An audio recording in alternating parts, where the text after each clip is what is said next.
This one has the fireplace, the other one doesn't.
Good evening. My name is Alan Montgomery, and I am the Interim Director of Music and Organist here at the Riverside Church. It is my great pleasure to welcome you all here this evening for what is going to be a really excellent concert by House of Time. Just before we get started, I'd like to invite you to one more event that we're having this week. On Thursday at 7 o'clock p.m., we will be hosting the organ department of the Juilliard School downstairs in the church, playing the 210 rank Aeolian Skinner organ, one of the great organs of the world. It's going to be a great time. Tickets are free. There are no tickets. That's unusual. So you're all very welcome to come. Just show up. And now that I've done that, please join me in welcoming House of Time.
Thank you very much for joining us. We're thrilled to be back here at the Riverside Church in this gorgeous room. We just heard the first half of Couperin's monumental suite L'Espagnol, which comes from a collection of 4 suites, each named after the 4 nations. Why 4? Well, they're the 4 nations that counted at the time, the 4 main Catholic powers. France, Spain, Piedmont, because there was no such thing as a combined Italy yet, and L'Imperial, which is the latest incarnation of the Holy Roman Empire, headquartered in Vienna. Today's program, I think, offers us a view into the end of the Grand Siècle, the great century of France, which was considered the rule of Louis XIII and Louis XIV, when France was not only the main military power of Europe, but the main economic power of Europe, and by extension, the main cultural power. And the music of the French kingdom was absolutely synonymous with its international power. And as King Louis XIV grew older and lost his interest in music, the edifice that was classic French Baroque music began to crumble a little bit. And at the same time, a certain democratization of concert life began to happen, and music stopped being, high-quality music anyway, the domain of the aristocracy, and started to become more accessible to normal people, for lack of a better word. And when Couperin wrote this, the music that we just heard, early in the 18th century, when the king was alive, he was trying to imitate the new Italian music that was starting to show up. And I have to say that he was not entirely successful in that regard, because it sounds utterly French to me. But that's what he was trying to do. And to give you an idea of how out of bounds that was at the time, when he first had him performed, he had him performed under a pseudonym. He rearranged the letters of his name to make some Italian-sounding name. We don't know what it is. But people enjoyed him, and so many years later, he published these pieces as Les Nations, adding a bunch of courtly French dances, classic French dances, at the end of this Italianate sonata that we just heard. It was, in a sense, the last gasp of classic, purely French music, or what they thought of that as that. So now we're going to play another music by another composer, Elisabeth Jacquet de la Guerre. She was also starting to like Italian music, and there's certainly aspects of that in the sonata that we're about to hear. Elisabeth Jacquet de la Guerre was the only female musician at the court, other than singers. She was the only one. She was a child prodigy. She was taken in by Louis XIV and grew up at the court. She published a decent amount of music of extremely high quality, produced one opera. Soon after publishing the music that we're going to hear today, she was married, and sadly, that is the last we hear from her. Her musical career absolutely ended, full stop, as soon as she was married, it seems. Before we go on, though, I need to point out that because of a mistake on our part, your program is wrong about one thing. Our colleague here is not Matt Zucker. This is Adam Young.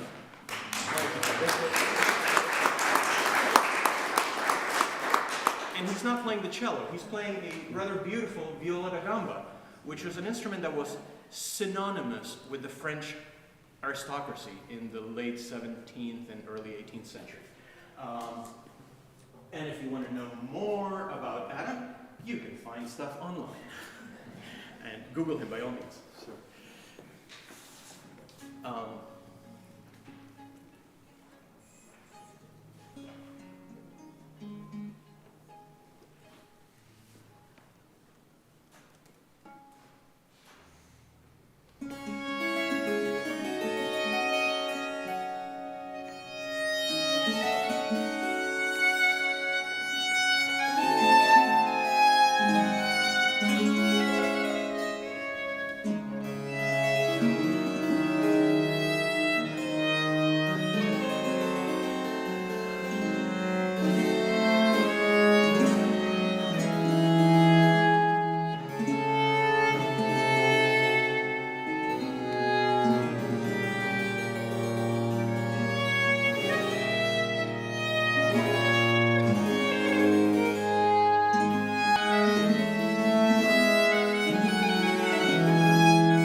We now turn to a composer who had a brief, stellar, and mysterious career during the reign of Louis XV.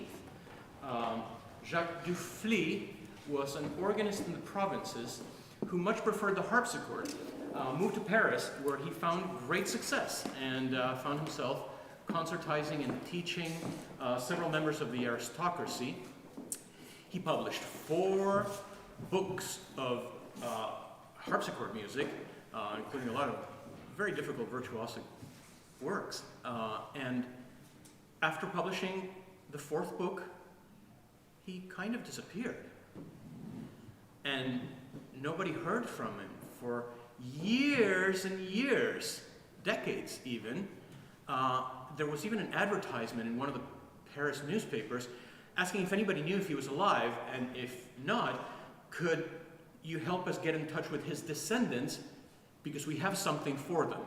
We have no idea what that is, and they never found him, and we don't hear anything else about Duflé until he was found dead, penniless, in a hostel without owning a harpsichord or anything like that.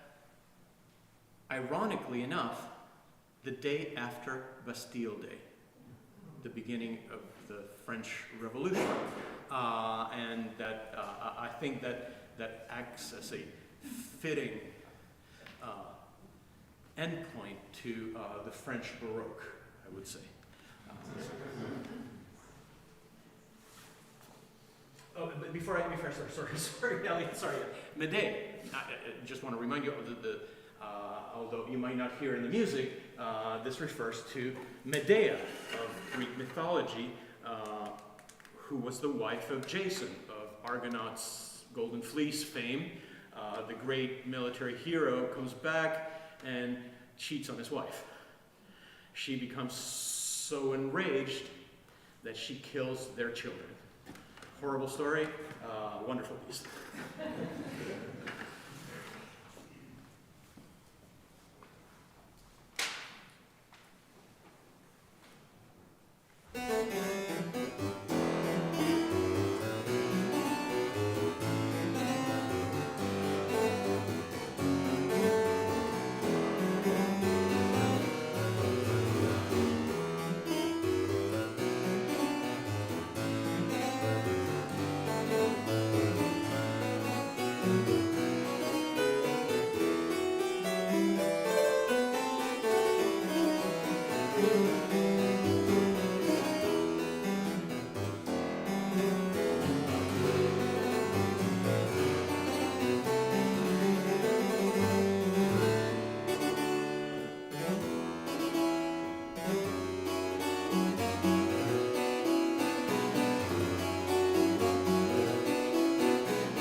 finish this first half with a trio in D by Elisabeth Jacquet de la Guerre. And it's interesting that she is doing the same kind of thing in this trio that Couperin tried to do pseudonymously in the first thing we heard. But just a few years later, she was able to put out this music under her own name proudly. And when I say proudly, she really was a great figure.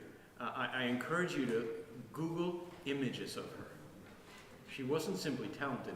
She might have been one of the most beautiful women of the court. Brimming with self-confidence, her only opera that she produced, unfortunately, was only published in what we call a short score. The vocal lines, the treble instrumental line, and the bass line, all the inner parts are lost. However, on this publication, there's a frontispiece, usually there's a dedication to some important person. Her name is printed bigger than King Louis XIV's. And I'm not sure if you've seen a lot of frontispieces from this. Very often you have to really look for the composer's name because it's shown tiny compared to the great patron. There's not too many people, I think, at that time that could have gotten away with publishing anything at all, let alone a whole big opera with their own name larger than the king's. That's what I'm going to say. And we wanted to include her in this program because our last program here at the wonderful 9th floor lounge, where we hope to return, is in May. Yes, in May. And that program is entirely music by Italian women. Jacquet de la Guerre was by no means the only woman that managed to overcome the enormous prejudice and societal barriers that existed to women doing this or pretty much anything else at that time. And so in that last program, we're going to cover a lot more chronological ground. We're going to stick to Italy, but music from the early 17th century to the mid 18th century. So, hope to see you then.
break, and we'll see you very soon.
Welcome back. Before we start the second half, I wanted to say a quick word about us and about what we do. I mean, obviously we're a music ensemble and we play music from a long time ago. And we like to play it on the instruments that they had back then, which changed a lot over the centuries, actually. And without going too much into it, we like it for the same reason that bluegrass fans like the banjo. It has nothing to do with how advanced it is, it has to do with how it fits the art form. So a quick word about the harpsichord here. Lives in our apartment uptown, and it is a copy by John Phillips of Berkeley, California, probably the best and best known maker of these kind of machines right now. And it is a copy of a Flemish harpsichord from the mid-17th century that was expanded in France in the mid-18th century. So they had a habit of taking older instruments and modernizing them, and this is the mid-18th century modernized version of a Flemish harpsichord. It has two keyboards, a lot of the bells and whistles that you can look for. Adam is playing a viola da gamba that I already mentioned. It has frets like a guitar, so you can think of it as a bowed guitar. It's tuned in fourths and a third like a guitar rather than in fifths like a cello. You might notice that he holds his bow underhand, like you might have seen some bass players play like that, as opposed to a cello, which is held like that. Tatiana is playing an Italian violin made in Rome around 1720 by a man named Jacopo de Rube, and it is a Baroque violin. It doesn't have a chin rest or shoulder rest, gut strings, and the bow is convex instead of concave, which affects the way we play very often. It's harder to make these endless lines without noticing where the bow changes direction, but you don't need that for this music. It's more like driving a little sports car with those bows. I'm playing an oboe. This is an oboe. This is what they had back then. Only two keys for the couple of holes that are too far for me to reach. And this is a copy of a South German instrument from around 1720. And all these wind instruments only had a couple of keys well into Beethoven's life. All of Beethoven's symphonies were first performed on an oboe with two keys. I also played in the first half a big recorder that's called a voice flute. It's a recorder in D. Big and low, and they made those to, in order for people to be able to play the flute repertoire on a recorder, because they have the same range. So when I need to steal flute music on a recorder, that's what I use. And I made that instrument myself because I wasn't happy with the available options for copies of historic instruments. And finally, we have the guitar that you heard in the first half, and that you'll hear again soon, which is a kind of a unique instrument made in probably Venice or northern Italy, somewhere around the 1640s or so. I don't know how I got lucky enough to have it. That's all I'm going to say. So now we're going to play a suite by Marin Marais. And I wanted to include Marais in this program because, well, first of all, I love his music. Second of all, since we've been talking about Italian influences and the sort of like the end of the great century, I wanted to include something that is absolutely purely Versailles music, unadulterated, without any foreign influence. This was the sound of the French court. That is all I'm going to say. The movements aren't listed on your program, but we're going to play 5 little pieces. A prelude that is in the form of an overture, a piece called La Marianne, obviously named after somebody, but in actuality it is a sarabande. A fantasy, which is also a little dance, but he calls it a fantasy. And then a character piece, a plaint. And a plaint is a mourning piece. And this is a great example of something that's actually very hard to do, which is to write truly, truly sad, almost tragic, melancholy, wistful music in a major key. And we end with a furious passacaille.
item. I'll be right back.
So the piece that ends our program, the end of L'Espagnol, is rather long-winded, and the oboe is a, how should I say, aerobically challenging instrument. And when it's warm enough and I start to perspire, it becomes impossible to play. So that's why I cover my head sometimes. Sometimes I don't. It depends on whether I think, I'm going to have drops coming down my face while I play or not. And I misjudged it today. But we're going to play a single movement of this very beautiful piece, which pulls off like the plank that we just heard. What I think is one of the hardest combinations in music, which is depth and simplicity. Les voix humaines, the human voices. I don't know how he came up with such a poetic name for this piece, but let's just play it.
now, as promised, we're going to play the end of L'Espagnol, which consists of a suite of dances.